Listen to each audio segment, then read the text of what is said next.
Matapos i-deny na may nag-resign na pulis, viral nga ngayon sa social media ang naging pahayag ng isang pulis na nakasaksi mismo at kasama siya sa pagdetenga kay dating Pangulong Duterte sa airport noong isang araw. Opisyal na ngang nagpaalam sa serbisyo, mahal ko ang trabahong ito pero panahon na para lumisan. Kung matatandaan nyo, ito yung pulis na iyak ng iyak habang nakayuko at panay ang punas sa kaniyang mata. Isang dating opisyal ng Philippine National Police PNP at Presidential Security Group PSG ang opisyal nang nagbitiw sa tungkulin.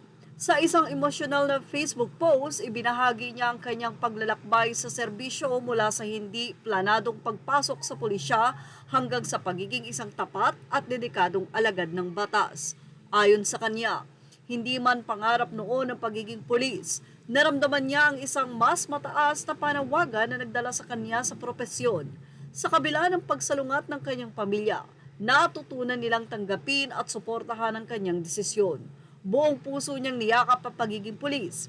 Tiniis sa mga pagsubok tulad ng puyat, pangungulila, intriga at mga paninirang puri mula sa kapwa. Lubos niyang isinabuhay ang mga panatang kalakip ng kanyang propesyon mula sa lupang hinirang.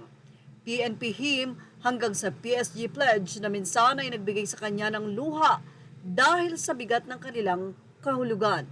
Subalit habang lumilipas ang panahon, unti-unting naglaho ang dating alab ng kanyang pagmamahal sa serbisyo. Dahil dito, napagdesisyonan niyang tuluyan ang lumisan habang may natitira pang respeto sa pagitan nila. Hindi niya tiyak kung saan siya dadalhin ng buhay, ngunit alam niyang iiwan niya ang serbisyo ng taas noo at may dignidad. Nagpaabot din siya ng dasal at pagbati sa kanyang mga kasamahan sa mga patuloy na nagseserbisyo at sa mga tulad niyang nagdesisyong lumisan. Nagpasalamat siya sa PNP PSG at sa lahat ng kasama niya sa kanyang paglilingkod na inilarawan niyang isang marangal at makabuluhang karanasan. Narito ang buong pahayag ni Jingjing. Becoming a police officer was never my original aspiration, but in time, I felt a higher calling that guided me toward this path. God led me to it. Despite my family's initial objections, they ultimately chose to accept and support my decision. I am embraced the profession with deep love and patriotism. Enduring its many challenges, sleepless nights, being separated from loved ones, enduring insults, backstabbing, and character assassination from colleagues, as well as the isolation I faced during special occasions, all of which tested my resolve. I went beyond what was required of an ordinary police officer. The words of Lupang Hinirang, ang mamatay ng dahil sa iyo, the PNP hymn, ihandog ang iisang buhay, and the PSG pledge when it becomes necessary. That I have to make the ultimate sacrifice, then let it be so, resonated deeply with me. These lines were personal, and there were times when the weight of their meaning brought me to tears. I truly love my job. However, over time, that love has begun to fade.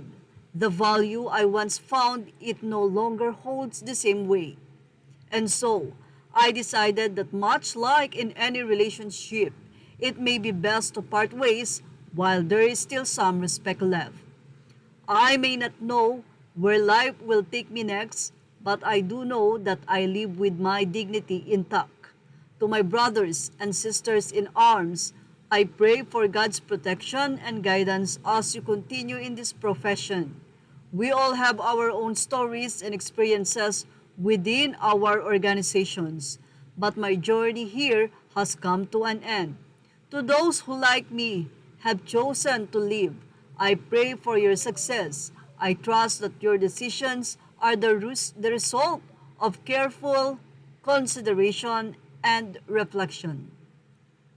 I am deeply grateful to the Philippine National Police and Presidential Security Group, now Presidential Security Command, particularly to my commanders, mentors, trainers, classmates, buddies, seniors, and juniors.